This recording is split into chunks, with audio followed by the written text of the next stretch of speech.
Pocos personajes públicos latinoamericanos tienen el currículum de este hombre que ustedes conocen. Pocos pueden decir que son economistas, escritores. El más reciente libro publicado de él es La Hora de la Verdad. Fue candidato presidencial, es político, fue ministro de Información y Turismo, es diplomático, fue embajador de Venezuela en la Organización de las Naciones Unidas, en la ONU. Es más, fue presidente del Consejo de Seguridad de la ONU, donde tuvo un destacado trabajo que ha pasado a la historia de las Naciones Unidas. Él es Diego Arria, quien se enfrentó a Chávez con aquella célebre frase que era Chávez, te espero en La Haya. Chávez murió, lo esperó primero el demonio, Lucifer, porque supongo que estará en el infierno, si el infierno existe, porque ahora hasta el Vaticano, hay gente en el Vaticano que dice que el infierno no existe, pero bueno, entonces, espero que sí. ¿Cómo se llama? Y las últimas noticias están revelando muchas cosas. Por ejemplo, en la mañana del jueves se supo la noticia y se regó la noticia por toda la prensa internacional que la Corte Penal Internacional confirmó, lo dan como un hecho, que los crímenes de lesa humanidad del régimen de Nicolás Maduro en Venezuela deben ser investigados. Eso por un lado. Por otro lado, se habla de que prácticamente es inminente la extradición de Alex Saab, aunque todavía no ha sido anunciada y no podemos adelantarnos.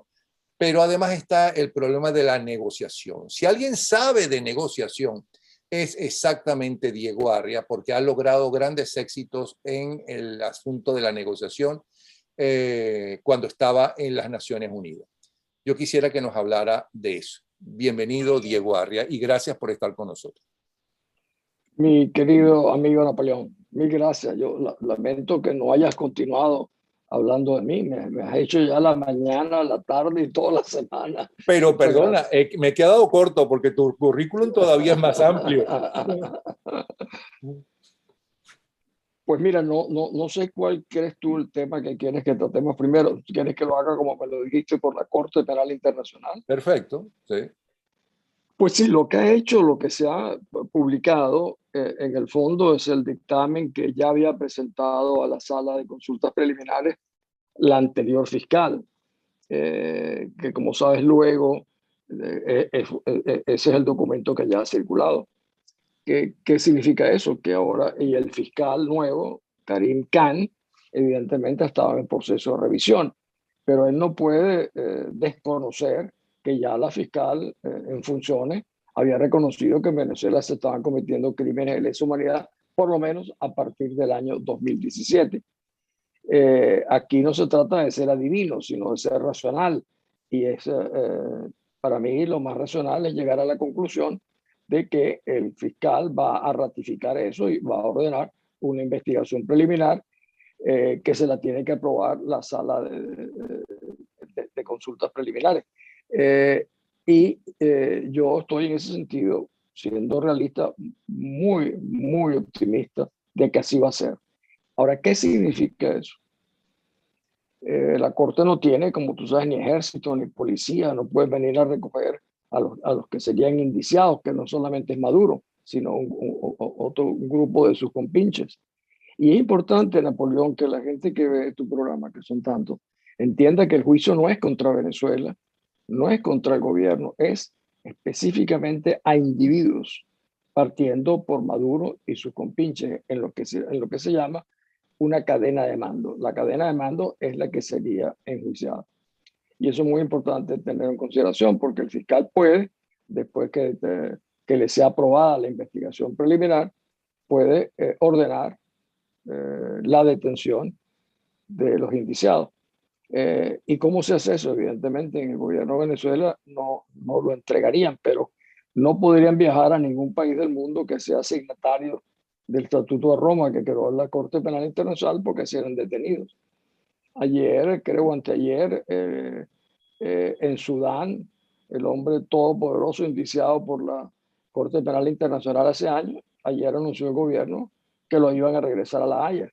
Igual sucedió en el caso previo de Yugoslavia con Milosevic, con Karadzic, con Mladic. O sea, al final la justicia internacional lo perdona, pero es lamentablemente muy demorada. ¿Y por qué es demorada?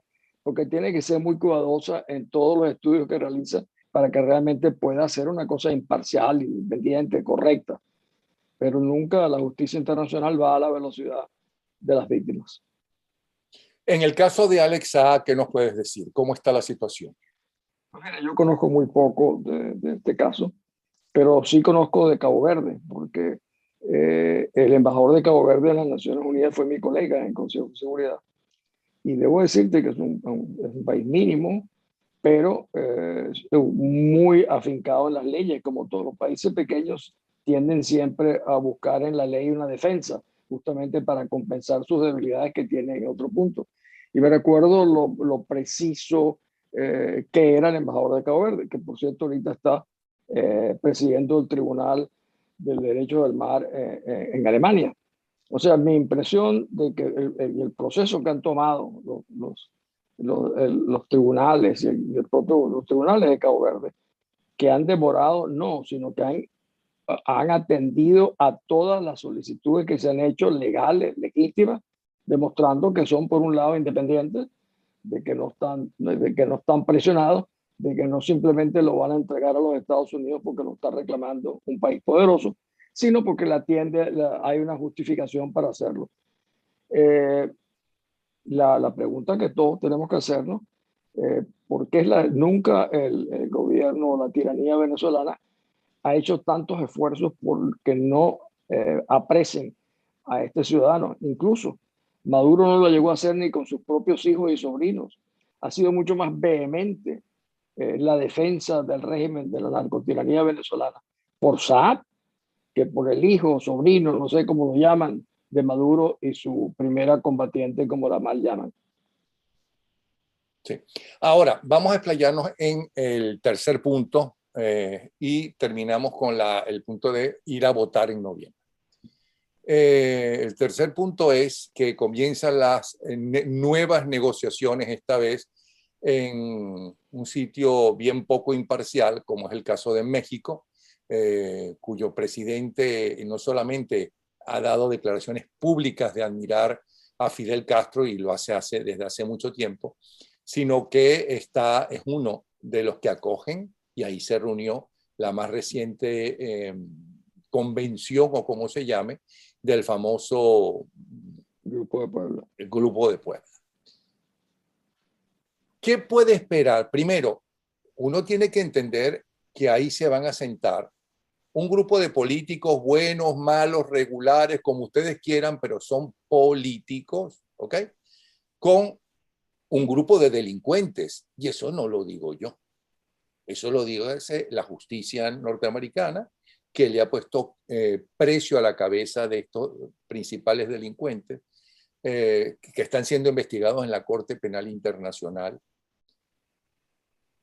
¿Qué le puede ofrecer en una negociación el gobierno interino, que es un gobierno débil, y en este sentido muy débil, porque por mucho que esté apoyado por las principales democracias del mundo, ese gobierno interino, esas principales democracias del mundo no creo que puedan decirle a la Corte Penal Internacional pare las investigaciones o que a la justicia norteamericana abiertamente le digan, aunque no sería la primera vez que eso aparentemente sucede, no sigan con las investigaciones.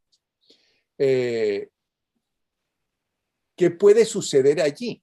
¿Qué puede pedir el régimen? Pero sobre todo, ¿qué puede ofrecer nosotros la oposición? Bien o mal representada, pero ¿qué puede realmente ofrecer a cambio? Fíjate, Napoleón, como tú lo señalaste al principio, yo he participado en muchas negociaciones internacionales complejas.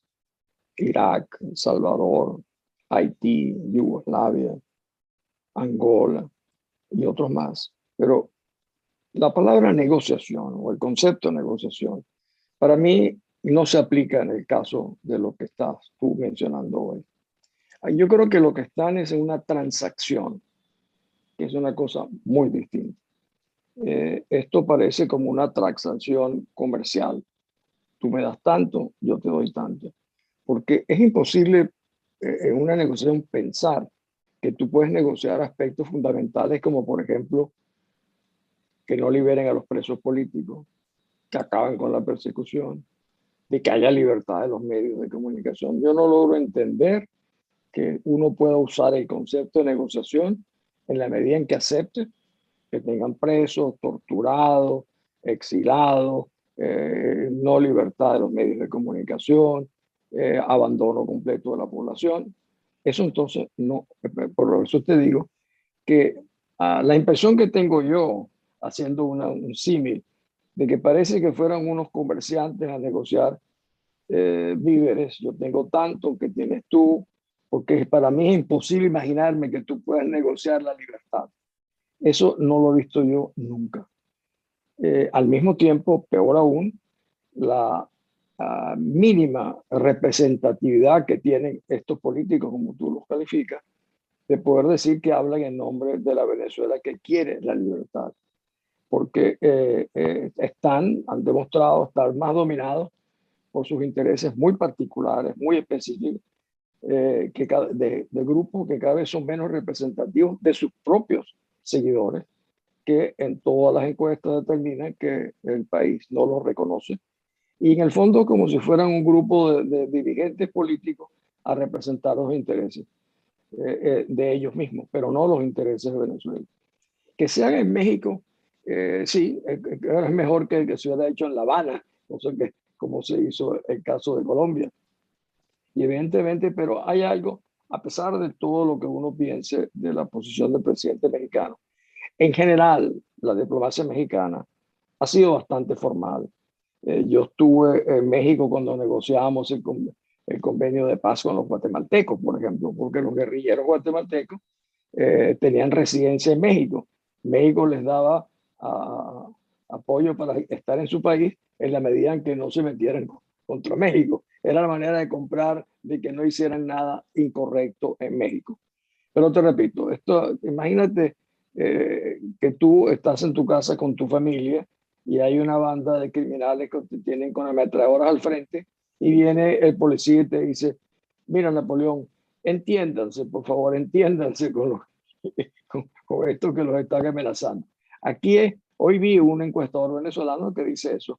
Aquí se trata de que deben entenderse que si es tan fácil entender lo que está sucediendo en un país que vive bajo una corporación criminal cada vez más peligrosa, no solo para nosotros, sino para el mundo en general.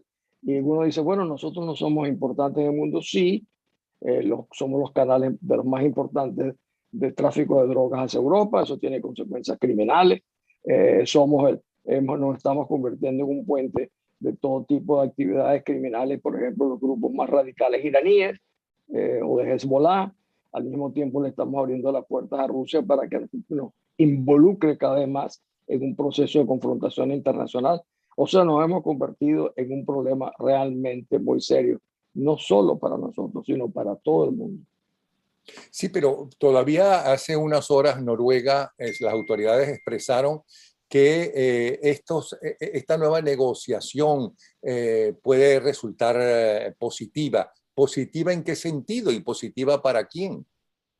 ¿Y por qué los noruegos, que tienen fama de ser muy buenos en ese trabajo y que han logrado éxito en otras ocasiones, por qué creen y por qué equiparan, por muy malos que sean los políticos de la oposición o regulares o muy buenos, a ellos con una banda de narcoasesinos?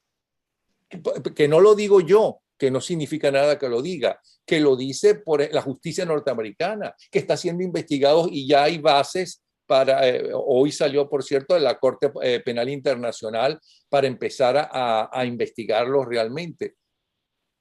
¿Qué puede suceder? ¿Por qué los noruegos están esperanzados? ¿Esperanzados en qué? Vuelvo a preguntarle a ti que estuviste al frente de negociaciones exitosas. Fíjate, el primer delito que se comete ahí es la amoralidad de las partes. O sea, víctimas y victimarios en el mismo plano de igualdad. Así esto teóricamente, ¿qué es lo que hacen los noruegos? La verdad es que Noruega tiene una experiencia La mayor experiencia de todos los países la tienen los noruegos. Fue el caso de Oslo, que fue el famoso arreglo entre los palestinos y los judíos, porque al final no prevaleció, pero montado sobre las negociaciones de Oslo que ellos hicieron en esa oportunidad, desarrollaron una verdadera tecnología de la negociación. Pero aquí estamos en un caso, como tú lo has descrito, nunca han estado ellos enfrentados a algo así. Yo no logro entender, y yo estuve en Noruega eh, justamente cuando ellos estaban en el Oslo Freedom Forum y estaban los negociadores venezolanos que llamaban negociadores en Noruega, y luego tuve la oportunidad de conversar con la canciller y con varios funcionarios del gobierno noruego que me estaban explicando los procedimientos que iban a seguir, que evidentemente yo los conocía. Pero es que yo no logro entender ahora. Sin embargo, hablan con tanta seguridad que yo te diría, oye, Napoleón, de repente conocen algo que nosotros no conocemos, que el régimen ha cedido ante ellos en una serie de aspectos que son fundamentales. Pero no veo cómo, cuando ya el propio Maduro anunció cuál era la posición de la negociación, que reconozcan a la Asamblea, que me quitan las sanciones. Lo único que le faltó decir fue, fíjate, que me liberen a mi sobrino y a mi hijo. Curiosamente, eso lo y que dejó. me declaren prócer nacional. Ajá. Exactamente, sí, y que me lleven en una invitación formal a la Casa Blanca para que me rinda honores el Congreso de los Estados Unidos. Es lo único que nos pidió. Ahora, Entonces tú me dirías, ¿y eso qué significa todo esto que estamos hablando? Sí, sí, yo no veo. Hay empresas en Venezuela que miden la opinión pública, que dicen que el país quiere que haya un arreglo. ¿Cómo no va a querer un país un arreglo? Si no, ahora, lo que pasa es que el país no conoce qué tipo de arreglo es lo que está sobre la mesa. Si tú le dices a una gente que no tiene comida, que sufre, etcétera, etcétera, oye, ¿tú quieres que haya un arreglo? Claro que quiero que haya un arreglo. El problema es cuando la gente comienza a ver que el arreglo tiene un costo altísimo. Ese costo altísimo es el que no lo han explicado. pero es que, ¿qué le pueden ofrecer? O sea, ellos, ¿qué le pueden ofrecer que puedan eliminar de la justicia norteamericana, del precio de sus cabezas de la Corte Penal Internacional? Eso no depende ni siquiera del gobierno interino. Ahí el gobierno interino no tiene ninguna, ni voz ni voto, pero el gobierno Ya ni si, norteamericano puede evitar, ¿no? Puede lograr que le quiten el precio a su cabeza, que hace que no pueda salir Maduro y los que tienen el precio a su cabeza fuera de Venezuela, sino a uno que otro país como Cuba, por ejemplo. Pero no puede ir, por ejemplo, o no pudieron ir a la toma de posesión de Pedro Castillo, por citarte algo. ¿Ok? ¿Y quiénes son los que representan a la oposición venezolana allá en México? ¿Saben de eso? Ismael García, ¿no? El mismo acusado de la idea de esperar a los manifestantes del 11 de abril en el puente famoso. Ese, ese sabe de eso, por ejemplo. Los dos muchachos que ahora anuncian que van a ir para allá, saben de negociaciones. ¿Cuál es la experiencia que tienen? ellos conocen de transacciones, no conocen de negociaciones. Ellos conocen de arreglos y nosotros no estamos urgidos de un arreglo. Nosotros estamos urgidos de rescatar la libertad y eso no se hace con este tipo. Evidentemente ninguno, pero es que tampoco lo tuvieron cuando fueron a Noruega y a la República Dominicana y a Barbados. Eran un poquito tal vez mejores, pero tampoco sabían. Ninguno tenía una experiencia y nunca consultaron, por ejemplo, han podido consultar a gente de otros países importantes, no lo hicieron. Y te repito, ¿por qué no lo hacen? Porque están en una transacción, Napoleón, no están en una negociación. O sea, ellos mismos yo creo que se han impuesto objetivos menores que son factibles, que son posibles de conseguir, pero no están buscando objetivos mayores que beneficien a la población general de Venezuela. Esa es la realidad. Son microtransaccionistas o microarreglistas, porque lo que están buscando son arreglos que les permitan a ellos no desaparecer formalmente del escenario político venezolano, porque esos partidos se convirtieron simplemente en grupos de sus dirigentes políticos y de sus familiares que espero que los acompañen. La cuarta noticia es, bueno, las elecciones y las declaraciones hace unas horas atrás de Capriles diciendo que no se dejen engañar, que hay que ir a votar, ¿no? Que es importante ir a votar. Y uno se pregunta, sin ninguna animadversión en ese sentido por Capriles, ¿y quién va a defender esos votos? Tú, que no defendiste tu triunfo, ¿no? Que empezaste de verdad defendiéndolo y haciendo una gira internacional y luego quedaste callado, o sea que algo pasó, algo te hicieron, de alguna forma vamos a pensar que te amenazaron. Y en las anteriores elecciones, cuando se le dieron unas gobernaciones poco importantes, esos gobernadores, poco importantes desde el punto de vista de negocios, esos gobernadores tienen libertad para gobernar. Pregúntenle, por ejemplo, el de Nueva Esparta, si tiene algún tipo de libertad para él gobernar. Entonces, ¿por qué están pidiendo que se vaya a las elecciones? Sabiendo además que según la más reciente encuesta, la gente no cree en ir a votar, no cree que por esas votaciones se va a solucionar sus problemas de su vida cotidiana, como tampoco cree que se logre nada en estas reuniones en México. ¿Cómo explicas tú eso? Tú que conoces la política venezolana y buena parte de todos estos políticos.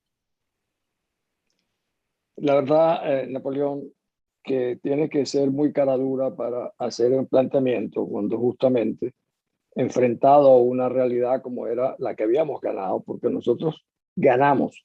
Que no haya ganado Capriles es otra cosa, pero los venezolanos ganamos porque votamos para sacar a Maduro. El que no lo reconoció fue el mismo Capriles, pero nosotros sí ganamos ese grupo. Pero enfrentado al tema de lo que llaman elecciones, yo me pregunto, como seguramente se preguntan muchos, ¿qué hay detrás? ¿Por qué se han acomodado tanto al régimen? Yo les venía diciendo por años al mismo Capriles que eran chavistas light y que estaban en un proceso de cohabitación. Eso tengo años diciéndolo. Pero en ese proceso de cohabitación, donde comienzan a conocerse algunos de ambas partes, se llegan a arreglos. Yo te cubro o te encubro, no cuento, no digo. Si yo supiera específicamente lo que hay detrás de cada una de las cosas, te lo diría tranquilamente.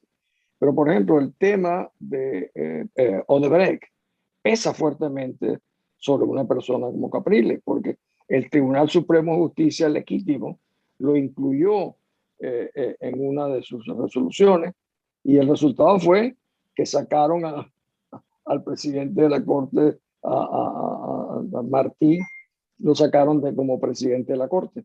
O sea, eso es lo que para mí pesa y algo que tú y yo sí hemos conversado, que cuando los venezolanos miran el horizonte y ven quiénes son sus dirigentes, no se sienten representados, no se sienten animados.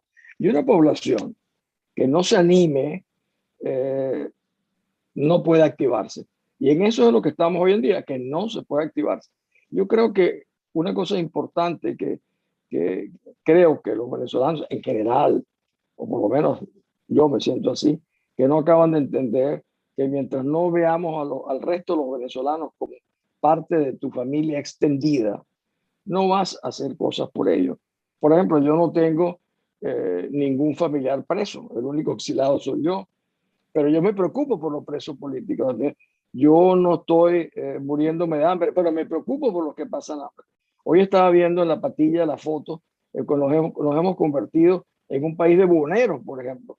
Yo me recuerdo cuando yo era gobernador, más bien que reubicamos, dimos otro trabajo a los buhoneros.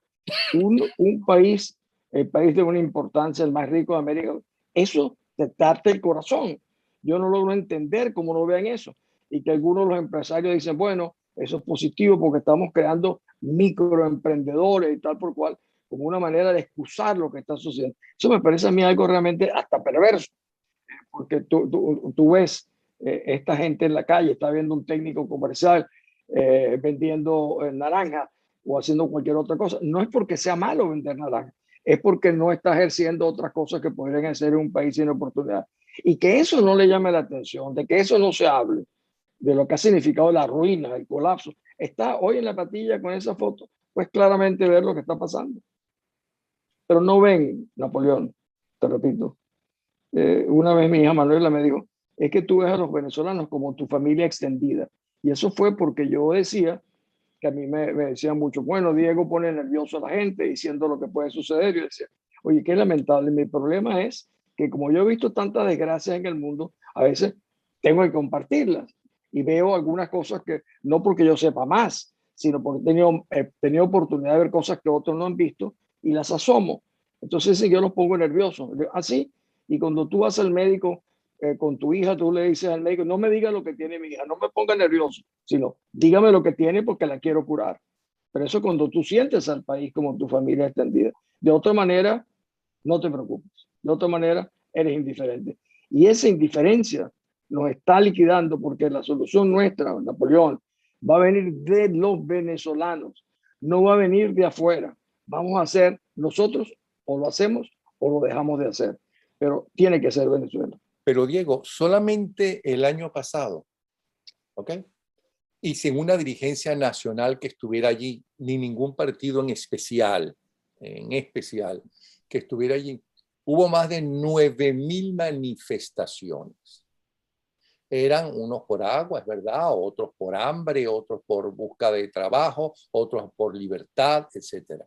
Más de 9.000 manifestaciones, con una oposición, además, que no puede salir en los medios masivos de comunicación a anunciar la siguiente manifestación y dónde.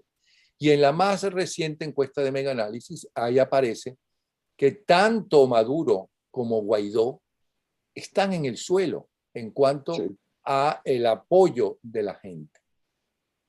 ¿Cómo hay que interpretar eso y cómo se soluciona el problema a favor de Guaidó o a favor de un nuevo líder de la oposición? Porque también es verdad que cuando se presenta un líder, no pensamos en el pasado, ni mucho menos, sino que la gente se entusiasma y se multiplica la acción y salen y lo apoyan y demás porque lo ven como una esperanza. ¿Qué se puede hacer si no tenemos ese líder nacional? Sí, es que fíjate que no son líderes, son dirigentes. Y hay una tremenda diferencia entre dirigentes y líderes. En Venezuela hay por 200.000 líderes, dirigentes, pero no líderes. Incluso nosotros tenemos años, las veces que hemos ganado, por ejemplo, en el 2015, no ganaron fulanito y menganita como diputados. Nosotros queríamos derrotar al régimen, es un voto en contra. Sin embargo, los diputados pensaron que era por ellos. No, no era por ellos. Es como cuando se votó por Rosales o por Capriles. Era para salir del régimen, no porque les encantara uno u otro o que hubiera ido sido candidato, tampoco les habría importado. Lo que querían era salir del régimen. En eso estamos nuevamente enfrentados. Ya Guaidó no era Guaidó, como dijiste tú muy bien, era la esperanza. Cualquiera que hubiera aparecido ese día diciendo fin de la usurpación, oh, qué maravilla. El problema era que no había nada detrás y que no solamente algo detrás, sino que fue manejado de una manera, yo diría, hasta perversa por sus propios jefes políticos, que lo llevaron a que hoy en día casi lo han convertido en la nada. Entonces, cuando yo no hablo de un gobierno interino, porque no hay gobierno interino. Incluso a él mismo, cuando llega los propios partidos políticos lo han tirado abajo. Y hoy en día no hay, tú dices que mientras no haya un líder no, yo creo que van a salir personas del interior de la República, ¿no? Venezuela ha sido demasiado tiempo en los últimos 20, 25 años, manejada desde casi desde lo que se llamaba el distrito Sucre del este de Caracas. No, en el interior de Venezuela hay montones de gente que tiene las condiciones para hacerlo y que el no tener la posibilidad del uso de los medios de comunicación se los ha impedido.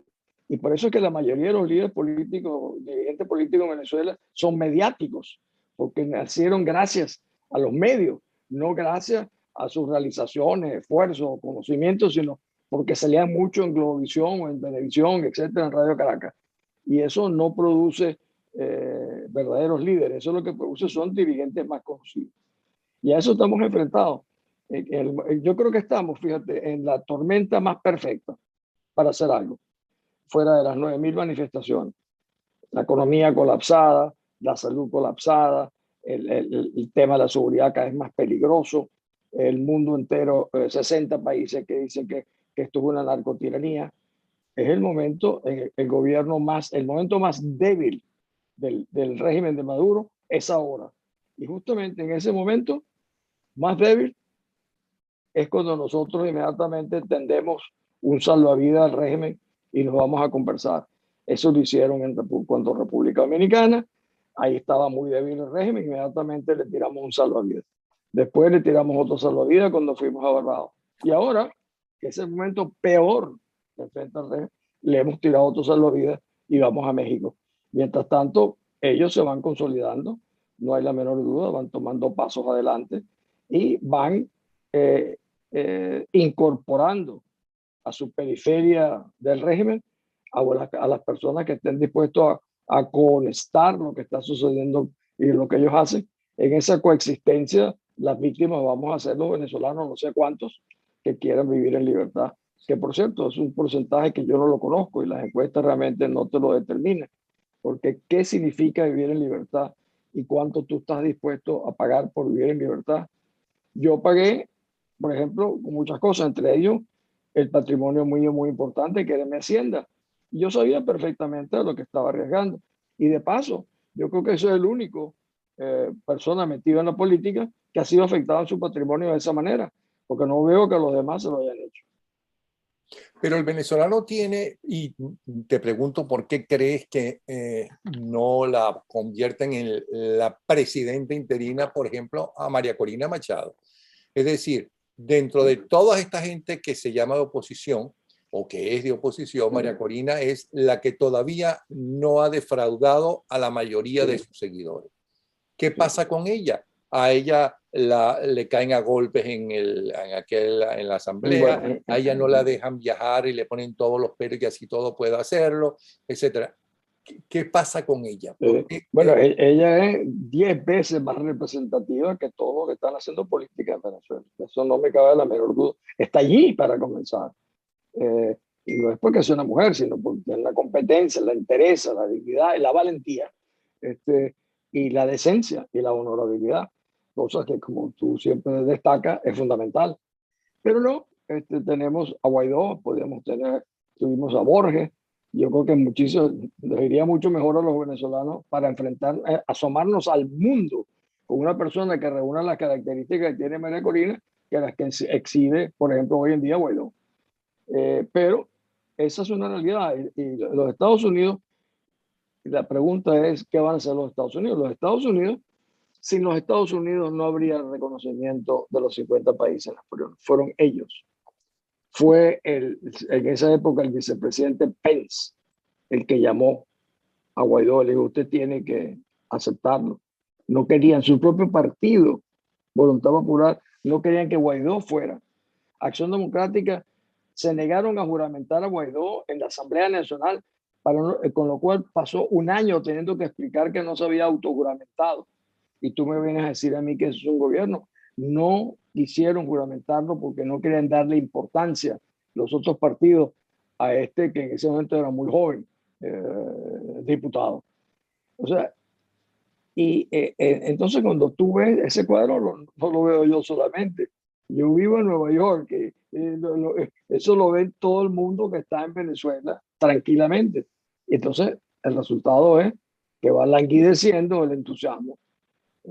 Ojalá lo que tú dices, en el fondo, bueno, una cosa, perdona que me salte, nuestros amigos de la Alianza Constituyente, Colmenares, Aguana, han hecho una serie de planteamientos, hicieron un referéndum sobre ese tema que se ganó por más de casi 7 millones de votos. La gente del gobierno interino lo utilizaron también para sobrevivir un poco. Tan pronto se dio, lo tiraron a la basura, igual que tiraron a la basura el referéndum anterior. O sea, con gente así, tú no puedes realmente manejar un país. Aquí tendría que pararse alguien y decirme que se vayan todos, y comenzar a mirar con mayor seriedad. Por eso me alegra mucho que tú hayas dicho lo de María Corina, porque ella está en Venezuela, y tiene una entidad internacional. Curiosamente, después de Guaidó, ella, porque fue muy conocida previamente. Y yo creo que a las mujeres les toca un rol en Venezuela que hasta ahora no han tenido. Han sido los hombres los que han generado la mayoría de los problemas en Venezuela. Las mujeres no han tenido la oportunidad. Y yo creo que esta es una magnífica oportunidad. Pero sí, como tú dices, no quisieron reconocer realmente a Guaidó por esas peleas internas, lo que sea, pero que viene de un partido joven, Supongo pero partido. también amigo de ellos. Imagina tú a María Corina Machado, esa la deben ver como una enemiga de ellos, que es diferente. No, la ven así, y así la tratan, y así la discriminan. Esta mujer tiene una interés de seguir, yo te cuento, admirable realmente, de que no haya cedido y continúe visitando todos los lugares del país y hablando de una manera mucho más clara, mucho más firme que lo que Guaidó alguna vez hizo o lo que hizo Borges. Eh, es una tristeza, mira, lo de Guaidó. Yo me recuerdo cuando el primer día, yo hice el primer video sobre Guaidó. Era las 12 de la noche y yo dije, Venezuela tiene una nueva esperanza, un presidente. Y le dije, usted ya está en la historia, presidente. El problema ahora es que a ver cómo sale usted en la historia. Y lo primero que tiene que hacer es desligarse de su jefe político López. Usted tiene que ser autónomo, independiente. Usted le pertenece a Venezuela. Pues mira, bueno, por supuesto, nunca me contestó. Yo nunca he hablado con Guaidó en mi vida. Lo vi en Cúcuta cuando el famoso aquel acto de Cúcuta. Era la primera vez que lo vi, más nunca. Y se lo dije, y se lo dije en repetidas oportunidades, como creo que se lo dijimos mucho, incluso la misma María Corina, Antonio Ledesma, yo y tantos otros. Pero se dejó manejar o quiso que lo manejaran. Y el resultado ha sido la encuesta que tú me estás señalando, que yo también la vi, que incluso está por debajo de Maduro. Cuando está por debajo de él, no es él, somos nosotros los que estamos por debajo, porque él nos representaba en cierta manera, como tú dirías, vicariously, él nos representaba de esa manera, y cuando tú lo ves caído, los que estamos caídos somos nosotros. Ahora, por otro lado, estas elecciones para candidatos de los narcochavistas han demostrado que están totalmente divididos y que lo que quieren es quedarse en el poder o llegar al poder en las diferentes regiones, no para solucionar los problemas porque no lo han solucionado, ni siquiera han mejorado un poco la situación que encontraron cuando llegaron al país, que ya estaba en crisis, es verdad, pero que estos acabaron de hundirla. ¿Ok? Le cavaron el foso hasta ahora. Por ahí también puede surgir algo de la misma lucha entre ellos, entre Diosdado y Maduro, ¿no? Entre civiles y militares, de las luchas de la cantidad de militares que están en contra de lo que está sucediendo, y por eso hay tantos presos, hay tantos que fueron torturados y asesinados y que están siendo torturados. Por ahí no está la salida. Pero sí, yo te decía hace rato, creo, que la salida le corresponde a los venezolanos. Pero yo también pienso que si yo fuera un capitán, un coronel, un mayor del ejército, y observo el comportamiento de lo que llaman el liderazgo, que no es, como te dije, el liderazgo político venezolano, me sentiría muy poco confiado y esperanzado. Fíjate que, por ejemplo, por una cosa menor, en 2 años del interinato nunca informaron de cómo habían manejado ni $1. Ha sido tal vez el ejercicio más largo de algún gobierno en Venezuela que por lo menos por guardar las formas no haya presentado un informe de cómo ha administrado los recursos que ha tenido en su poder. O sea, la opacidad absoluta. Después comienzas a ver cómo se han manejado una gran cantidad de estos dirigentes. Y tú dices, caramba, yo voy a entonces arriesgar mi carrera, arriesgar mi futuro para caer en manos de esta gente. definitivamente no. O sea, mientras nosotros no le demos un giro radical. Creo que ayer, por cierto, mi amigo Antonio Ledesma decía que el gran obstáculo es la dirigencia formal de la oposición. Y yo eso siempre lo he venido pensando, que es así. Y eso hace imposible que, yo te diría, hace muy difícil que los oficiales de las Fuerzas Armadas, incluso hasta los empresarios, fíjate que los empresarios mismos ahora tuvieron esta famosa reunión con la vicepresidenta de la narcotiranía, pero no invitaron al presidente de Venezuela, que es Guaidó, ¿verdad? Y está en Venezuela. O sea, en todos los actos de Fede Cámara, a lo largo de su historia, el presidente de Venezuela, el invitado. Cuando tú no lo invitas es porque no lo estás reconociendo. Y tú te imaginas cómo te deja eso ante el mundo, que tus propios empresarios no te reconocen y tú dices que eres el presidente de un gobierno interino y los empresarios de tu país no te reconocen. Pero ya que tú mencionaste el poder de los Estados Unidos en el apoyo a la lucha democrática por Venezuela, excepto Bush padre, ¿era Bush padre? Sí, Bush padre. que recibió a María Corina Machado. Lo No, siguiente, no, Bush hijo, fue Bush hijo, Bush hijo. claro, mucho más reciente. Bush hijo que reconoció a María Corina Machado y la invitó a la Casa Blanca. Hay fotos que lo atestiguan. Los siguientes presidentes, ¿no?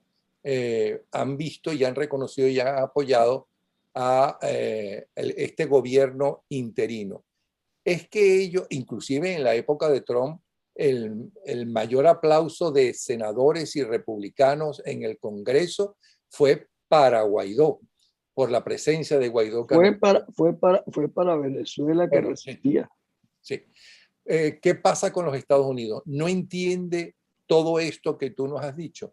Cree que todo esto que tú nos has dicho es una exageración y que no hay otra salida que este apoyo a este gobierno interino de la forma como está hecha.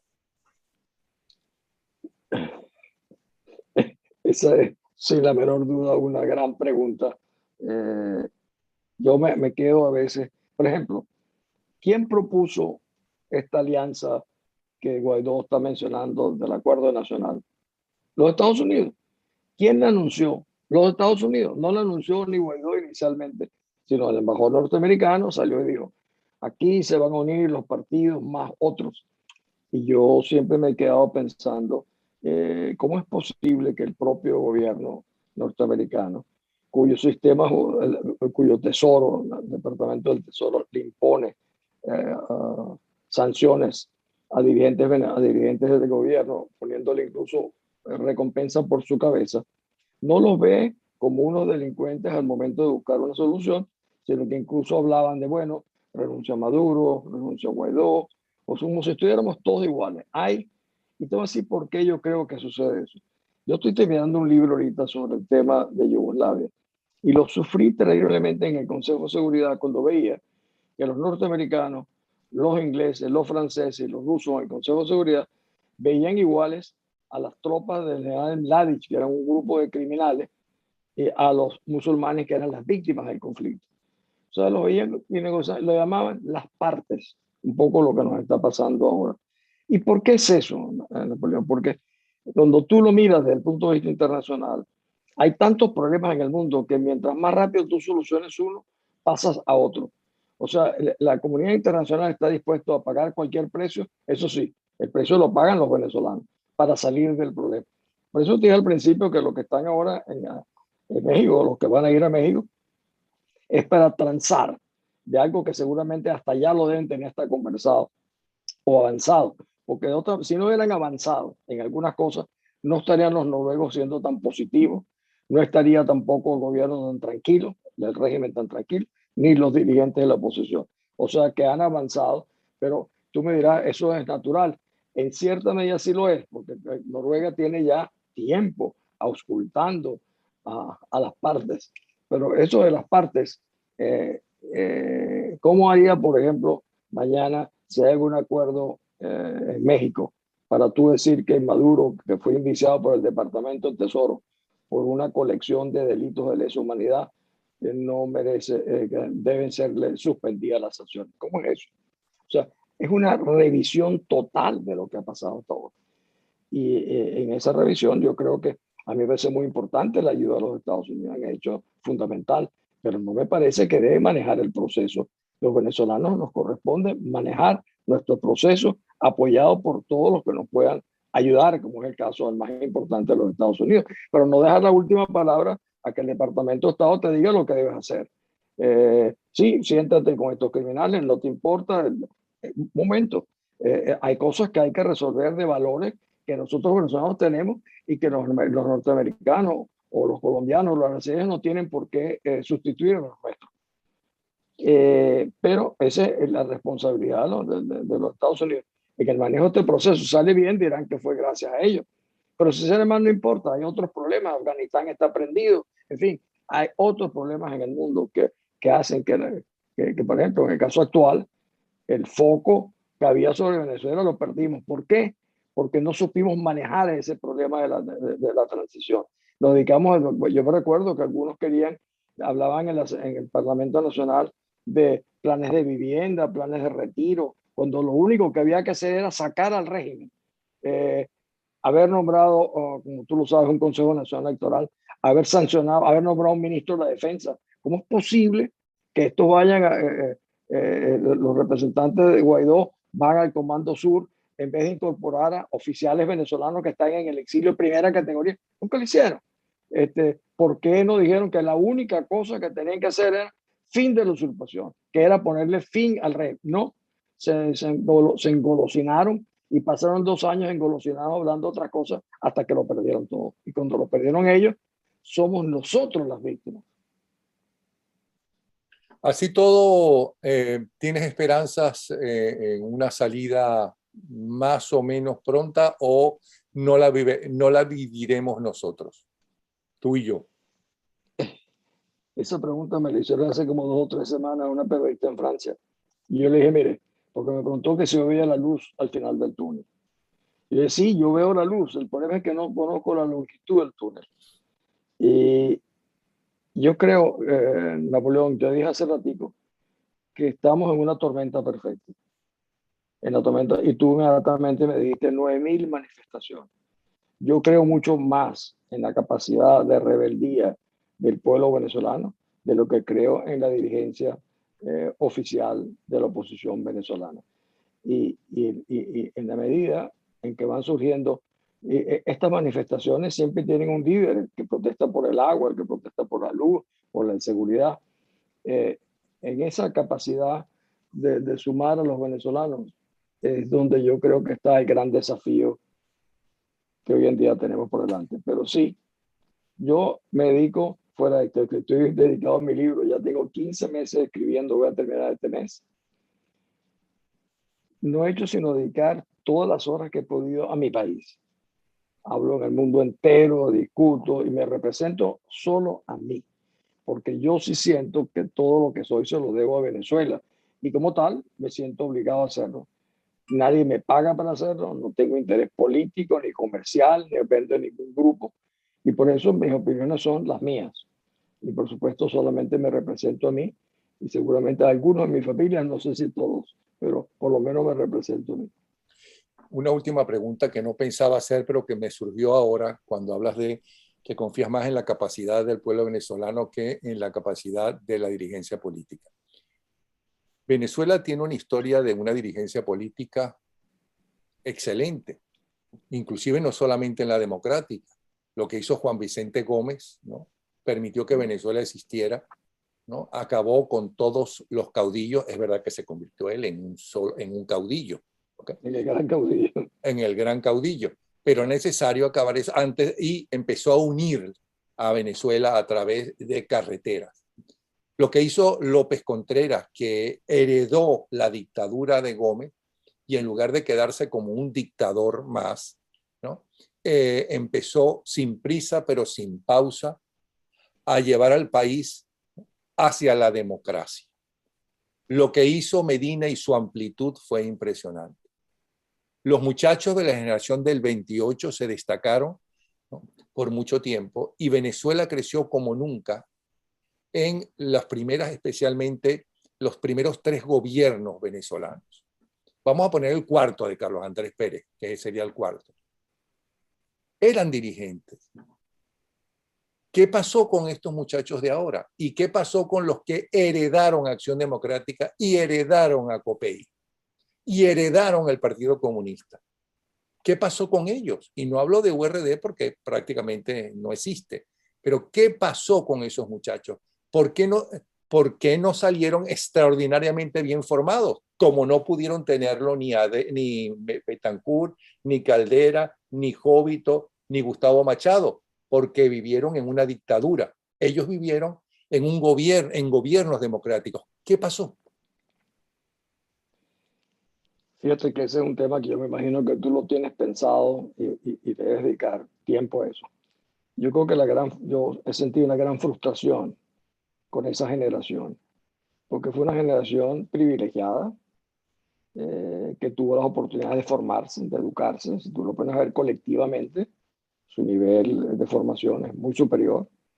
Pero hay un aspecto que es fundamental, que son los valores. ¿Y qué son los valores? Los valores son los que estructuran a una sociedad y esa sociedad se puede convertir en una nación importante y digna. Aquí los valores fueron absolutamente sacrificados. Aquí prevalecieron los pequeñitos intereses personales o el lucro, el atractivo que daba el poderse acercar al poder para lucrarse individualmente. Curiosamente fue una corrosión, una fatiga de metal en esa nueva generación realmente que yo diría que sería una de las explicaciones para contestar algo que es terrible. ¿Cómo es posible que los más privilegiados, como una generación que tuvieron todas las oportunidades y todo en sus manos, resulta que no tuvieron ni siquiera a las rodillas de las personas que en el pasado, en circunstancias mucho más difíciles, fueron capaces de preservar, construir, desarrollar un país? Yo creo que es tristísimo, a pesar de que tú ves que, por otra parte, ¿quiénes son los muertos que se han puesto en los últimos años? Son los jóvenes. No fueron los dirigentes, fueron los jóvenes que con su entusiasmo, su dedicación y por sus valores y su coraje murieron. Y a los cuales, por cierto, ni su propia generación le han dado el reconocimiento que merecían. La gente ha olvidado hasta los nombres de las personas que fueron afectadas de esa generación. Los que pusieron la sangre y la vida ha sido una juventud que ni siquiera ha sido reconocida. Bueno, tengo que terminar, pero se me ocurre lo siguiente. Cuando Urartieta decía hay que sembrar el petróleo, uno se decía, pero ¿cómo que no se ha sembrado el petróleo? Y entonces la siderúrgica, la petroquímica, la revolución, porque en Venezuela sí hubo una revolución en los años 60 y 70, especialmente en la construcción de casas populares, en la construcción de la infraestructura, en la masificación de la educación. Eso fue revolucionario. Pero entonces no se sembró el petróleo en lo principal, que es exactamente los valores. Sí, yo creo que yo me recuerdo que uno estudiaba en sexto grado en cívica, había una materia que se llamaba cívica. Moral y luces es lo primero que decía el cuaderno de cívica. Son nuestras primeras necesidades. Así nacimos muchos y nos formamos muchos. Y los valores eran parte fundamental. No era simplemente que tú ganas más que yo o que quiero ser rico mañana. No, era como el manual de Carreño. Habían cosas que parecían elementales, pero veo que no fueron elementales, eran fundamentales. Y eso es justamente lo que diferenciaba a un grupo de otro. Y los valores cívicos, mi querido Napoleón, en un país que solamente se unió últimamente, se unía alrededor de la vino tinto, yo decía, eso no puede ser, eso no es un país, que solamente seamos capaces de unirnos alrededor de un equipo de fútbol, o que seamos patriotas cantando el himno nacional, o seamos patriotas arropándonos como yo la ley de Capriles. Ah, ¿tú crees que porque te arropes en la bandera de Venezuela eres más patriota que los que no lo hacemos? O sea, hay una serie de manejos de nuestra historia que han sido mal hechos, mal utilizados y que no nos ha servido para nada. Yo creo que una revisión a los valores cívicos y buscar, tú lo has dicho en el pasado, si tú te quieres inspirar hoy en día, tienes que ver, oye, cómo hizo Jovito Villalba, cómo hizo Betancur, cómo hizo Pérez, cómo hizo Caldera, porque estos tipos hicieron cosas importantes, todo. Incluso, tú lo mencionaste, Pérez Jiménez, López Contreras, Medina. Nosotros tenemos una historia importante. Lamentablemente no la estamos, no hemos sido unos legítimos herederos de toda esa historia. Bueno, Diego, muchísimas gracias por habernos dado tanto tiempo. Esperemos que pronto termines este nuevo libro. ¿Cómo se llama o se va a llamar este nuevo libro? No lo sé. No lo sé. No lo sé todavía porque es complejo, porque es mi pasaje por el Consejo de Seguridad, el proceso de las crisis, sobre todo en Yugoslavia. ¿Por qué Yugoslavia? Porque ahí estaban enfrentados cosas que hoy en día están sucediendo, que no deberían suceder, que tú lo ves en Siria, en China, en Afganistán. Y los venezolanos dirán, ¿y de qué sirve hacer un libro sobre eso? Pues mira, yo aspiro que le sirva a algunos en otras partes del mundo que seguramente están más ansiosos de saber qué pasa. Los venezolanos, el último comentario que te hago, somos muy poco preocupados de lo que sucede a nuestro alrededor. Fíjate en Nicaragua, por ejemplo. Nicaragua está sufriendo, Cuba. Nosotros tenemos que unirnos a estos clamores populares y no esperar a que solamente la gente se preocupe de nosotros. Un fuerte abrazo, mi querido Napoleón. Mil gracias. Gracias. Y mientras tanto, leeremos el más reciente libro tuyo, Venezuela, la hora de la verdad. Economista, vuelvo a repetir, escritor, fue candidato electoral, político, diplomático, fue ministro de Información y Turismo, fue gobernador, embajador en las Naciones Unidas, presidente del Consejo de Seguridad de las Naciones Unidas. O sea, ¿quién mejor que él para conocer qué piensa de lo que está pasando en nuestro país? Gracias, Diego Arias. ¿Sí? Y amigo de Napoleón Bravo de hace muchísimos años. Un abrazo. Y que me demostró, por cierto, que cuando llega al poder, no se ciega, ¿no? Trata de que se cumpla la ley y de ayudar, aunque no se piense como él o aunque yo como periodista fuera crítico de el gobierno donde él tenía puestos, sobre todo en información y turismo. Gracias, Diego. ¿Sí? Un abrazo. Abrazo. Hasta luego.